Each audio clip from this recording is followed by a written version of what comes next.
हम सभी लालची राजा मिदास की कहानी जानते हैं। उसके पास सोने की कमी नहीं थी, लेकिन सोना जितना बढ़ता वह और अधिक सोना चाहता। उसने सोने को खजाने में जमकर लिया था और हर रोज उसे गिना करता था।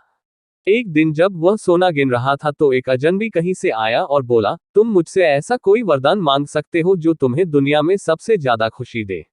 राजा खुश हुआ और उसने कहा, मैं चाहता हूं कि जिस चीज को छूऊं वह सोना बन जाए। अजनबी ने राजा से पूछा, क्या तुम सचमुच यही चाहते हो? राजा ने कहा, हाँ। तो अजनबी बोला, कल सूरज की पहली किरण के साथ ही तुम्हें किसी चीज को छूकर सोना बना देने की ताकत मिल जाएगी। राजा ने सोचा कि वह सपना देख होगा, यह सच नहीं हो सकता। अगले दिन जब राजा नींद से उठा तो उसने अपना पलंग छुआ और वह सोना बन गया। वह वरदान सच था। राजा ने जिस चीज को छुआ वह सोना बन गई। उन्होंने खिड़की के बाहर देखा और अपनी नन्ही बच्ची को खेलते पाया। उसने अपनी बिटिया को यह अजूबा दिखाना चाहा और सोचा कि वह खुश होगी। लेकिन बगीचे में जाने से पहले उसने एक किताब पढ़ने की सोची। उसने जैसे ही उसे छुआ वह सोने की बन गई। वह किताब को पढ़ न सका।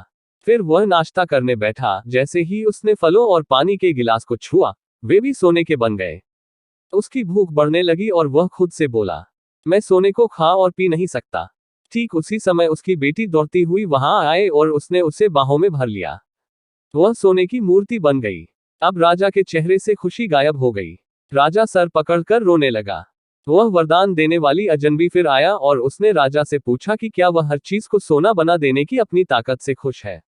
राजा ने बताया कि वह दुनिया के सबसे दुखी इंसान है। राजा ने उसे सारी बात बताई। अजनबी ने पूछा, अब तुम क्या पसंद करोगे, अपना भोजन और प्यारी बिटिया या सोने के ढेर और बिटिया की सोने की मूर्ति? राजा ने गिड़गिड़ाकर माफी मांगी और कहा, मैं अपना सारा सोना छोड़ दूंगा, मेहरबानी करके मेरी बेटी मुझे लौटा दो क्योंकि उसके बिना मेरी हर चीज मूल्यहीन हो गई है। अजनबी ने राजा से कहा, तुम पहले से बुद्धिमान हो गए हो, और उसने अपने वरदान को वापस ले लिया।